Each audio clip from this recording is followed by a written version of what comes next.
Hello students, let's see this question. ये जो question आपको दिया है मैचिंग टाइप क्वेश्चन है, जिसमें दो कॉलम्स लिखे हुए हैं, column one and column to. Column one में आपका कुछ फिजिकल पैरामीटर्स लिखे हुए हैं और कॉलम टू में उनका रिलेशनशिप लिखा हुआ है। ठीक है, तो आपको करेक्ट ऑप्शन चूज करना है। पहला जो लिखा हुआ है आर एन, ये आर एन रिप्रेजेंट करता है क्या? Atomic radius of nth orbit. N लिखा हुआ है ना, तो ये एन क्या रिप्रेजेंट कर रहा है? nth ऑर्बिट का। ठीक है, vn लिखा हुआ है तो इसका मतलब क्या है? वेलोसिटी। वेलोसिटी ऑफ, वैसे तो वेलोसिटी किसकी होगी? ऑब्वियसली बात है कि इलेक्ट्रॉन की होगी, और वो इलेक्ट्रॉन कहाँ प्रेजेंट होगा? किसी ऑर्बिट के अंदर होगा। तो velocity of electron in the nth orbit. nth orbit. ठीक है, ई क्या रिप्रेजेंट करता है? एनर्जी ऑफ इलेक्ट्रॉन, या एनर्जी ऑफ इलेक्ट्रॉन कह लो, या एनर्जी ऑफ आप ऑर्बिट कह लो। बट जनरली क्योंकि ऑर्बिट के अंदर इलेक्ट्रॉन है, तो ऑब्वियसली बात है कि इलेक्ट्रॉन की एनर्जी होगी। So energy of electron. Electron कहाँ पर बैठा है? ये इलेक्ट्रॉन किसी एक ऑर्बिट में बैठा हुआ है ना। तो energy of electron in the nth orbit. nth orbit. ठीक है, एल क्या रिप्रेजेंट, एल एन क्या रिप्रेजेंट करता है? Angular momentum. Angular momentum of nth orbit. nth orbit. Orbit का एंगुलर मोमेंटम रिप्रेजेंट कर रहा है। ठीक है, so we know that R N. R N मतलब radius, atomic radius of the nth orbit. मैं ये सारे रिलेशनशिप्स लिख रही हूँ सीजीएस यूनिट्स में। किस में लिख रही हूँ? सीजीएस। सीजीएस का मतलब क्या होता है? Centimetre gram second unit. ठीक है, ऐसा यूनिट्स नहीं है, सीजीएस यूनिट्स है। तो मैं सीजीएस यूनिट्स में ये सारा रिलेशनशिप लिख रही हूँ। ओके, तो सीजीएस यूनिट्स में आर एन का रिलेशनशिप क्या होता है? That it is N square upon H, N square H square upon 4 pi square M E square Z. M E square Z. अब इसमें से हम जानते हैं कि जो जो वैल्यूज कांस्टेंट है ना, मैं उनको एक साथ लिख देती हूँ। जो वैल्यूज कांस्टेंट है उसको मैं एक साथ लिख देती हूँ, या मैं इस फॉर्मूला को स्टार्टिंग से ही ऐसे लिख देती हूँ कि कांस्टेंट्स एक साथ आ जाएं और वेरिएबल्स एक साथ आ जाएं। तो मैं इसको ऐसे लिख देती हूँ, H square upon 4 pi square M E square. ये वैल्यू तो क्या है? आपकी कांस्टेंट है, और इस कांस्टेंट से क्या मल्टीप्लाई होगा? आपका N square upon Z Z. So आप अगर इस कांस्टेंट की वैल्यूज को कांस्टेंट, मतलब एक कुछ ना कुछ वैल्यू निकल के आएगी ना, कॉन्क्रीट वैल्यू निकल के आएगी, कुछ ना कुछ नंबर निकल के आएगी। बट आपका जो आर एन है वो डिपेंड किस पे करेगा? सिर्फ N square upon Z square पे डिपेंड करेगा। यहाँ पर सारे जो वेरिएबल्स, जो टर्म सिंबल्स लिखे हुए हैं ना, जो सिंबल्स लिखे हुए उनका अपना खुद का एग्जैक्ट मीनिंग है। एच क्या है? प्लैंक्स कांस्टेंट है। एन क्या है? मास ऑफ इलेक्ट्रॉन है। ई क्या है? चार्ज ऑन इलेक्ट्रॉन है। एन क्या है? ऑर्बिट नंबर है। जेड क्या है? एटॉमिक नंबर है। जिस भी इलेक्ट्रॉन को आप ले रहे हो तो वो किसी ना किसी एटम का पार्ट होगा ना।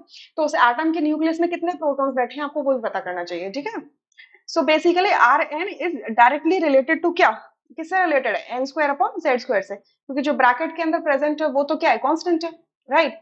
Similarly V N, velocity. अब सीजीएस यूनिट्स में वेलोसिटी इसकी क्या हो जाती है? अगेन कॉन्स्टेंट्स में पहले लिख देती हूँ। सो कॉन्स्टेंट्स पहले लिख दूंगी तो ये आ जाएगा 2 पाई ई स्क्वायर अपॉन एच। ये क्या है? कांस्टेंट है सारा। और जो वेरिएबल पार्ट है वो क्या है? z upon N. z upon N. Clear? So ये वेरिएबल पार्ट है। यहाँ पे अगेन सारे सिंबल्स के मीनिंग में आपको ऑलरेडी समझा चुकी हूँ। ई एन, ये सारे जो रिलेशन है मैं सीजीएस यूनिट्स में लिख रही हूँ, ध्यान रखना। ये मत कहना कि ये वैल्यूज डिफरेंट कैसे आ रही हैं, आपने कुछ फॉर्मूला और पढ़ा हो। ये सारे किसमें? मैंने सीजीएस यूनिट्स में लिखे हुए हैं। ठीक है, E N. E N energy.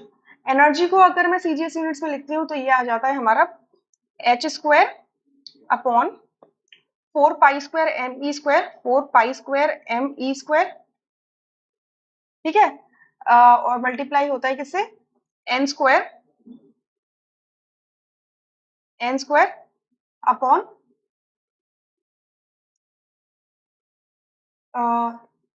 Z square upon N square. Sorry, not N square upon Z square, it is Z square upon N square. ठीक है, ये होता है। क्लियर?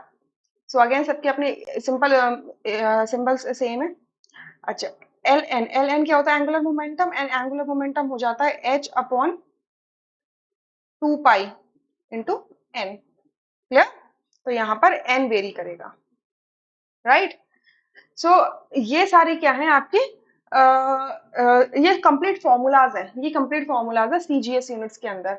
सो आपका जो सीजीएस यूनिट्स के अंदर ये फॉर्मूला अगर मैंने लिखे हैं, तो आपका ये जो वैल्यू निकल के आएगी, आप डिपेंड करता है कि आप ये जो क्या कहते हैं, आप इनके अंदर यूनिट्स क्या क्या यूनिट्स आप क्या लेके चल रहे हो, ठीक है? यूनिट्स आपके सीजीएस लेके चल रहे हो तो ऑब्वियसली बात है कि आप सीजीएस यूनिट्स की ही वैल्यू डालोगे तो वही आपका निकल के आएगा। क्लियर? राइट? तो ये आपकी एनर्जी आ जाएगी किस में? अर्ग में।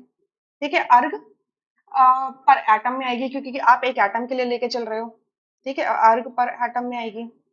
वेलोसिटी, वेलोसिटी आपकी किस में आएगी? अगर आप इसको सीजीएस में रखना चाहते हो तो सीजीएस में रख के ये वेलोसिटी आपकी आ जाएगी सेंटीमीटर्स पर सेकेंड में, सेंटीमीटर पर सेकेंड में। रेडियस आएगा आपका एंगस्ट्रॉम में। ठीक है? और एंगुलर मोमेंटम देखो ये टोटली एच पे डिपेंड करती है। एच की वैल्यू क्या होती है? एच की यूनिट क्या होती है? जूल। जो एच की जो यूनिट होती है वो क्या होती है? जूल सेकेंड होती है। ठीक है? अब जूल क्या ऐसा यूनिट है, यानी कि ये किस में आएगा? अर्ग सेकेंड्स में आएगी। ठीक है? तो मैं सीजीएस यूनिट लेके चल रही हूँ, it's not a big deal, बहुत बड़ी चीज नहीं है। कन्वर्जन फैक्टर सबको पता है that 1 angstrom is equals to 10⁻⁻10 metres होता है।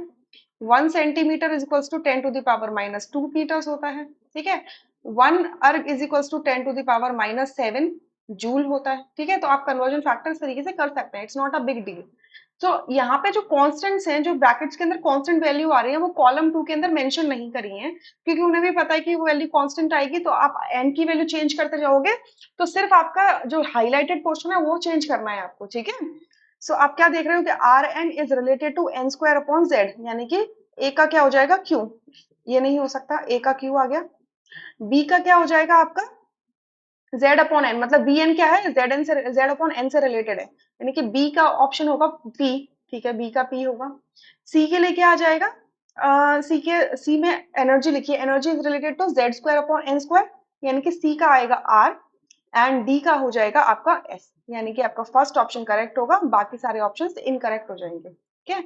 अब अगर आप एनसीईआरटी रेफर करोगे ना 11th क्लास की फर्स्ट पार्ट, आपको ये सारे फॉर्मूलाज मिल जाएंगे, बट ये सारे फॉर्मूलाज जो है ना किसी एक पेज पर मेंशन्ड नहीं है, ये बहुत सारे डिफरेंट डिफरेंट पेजेस पे मेंशन्ड है। ठीक है? और आप ये वैल्यूज जो अगर आप एनसीईआरटी में देखोगे तो वो जूल्स में भी मेंशन्ड है, मतलब एसआई यूनिट्स में भी मेंशन्ड है। बट अगर आपको देखनी है, और पूरी पूरी वैल्यूज आपको पूरी मिलेंगी भी नहीं, ऐसा नहीं है कि बहुत डिटेल्स में ये फॉर्मूला मिल जाएंगे एनसीईआरटी में। बट आपको अगर रेफरेंस चाहिए, जैसे अगर आपको एंगुलर मोमेंटम देखना है तो पेज नंबर 45 में देख सकते हो जाके। ठीक है? पेज नंबर 45 में आप एंगुलर मोमेंटम का फॉर्मूला देख सकते हो, वहां पर लिखा हुआ है। रेडियस का अगर कंसाइज फॉर्मूला देखना है तो आप पेज नंबर 47 में देख सकते हो। 46 में आपको एंगुलर मोमेंटम मिलेगा, 47 में आपको रेडियस एनर्जी मिल जाएगा। वेलोसिटी मेंशन नहीं है वहां पर, बट यस कि इट्स गिवन, राइट? कुछ कुछ values are given to you. So I hope you understood this question really very well. Thank you.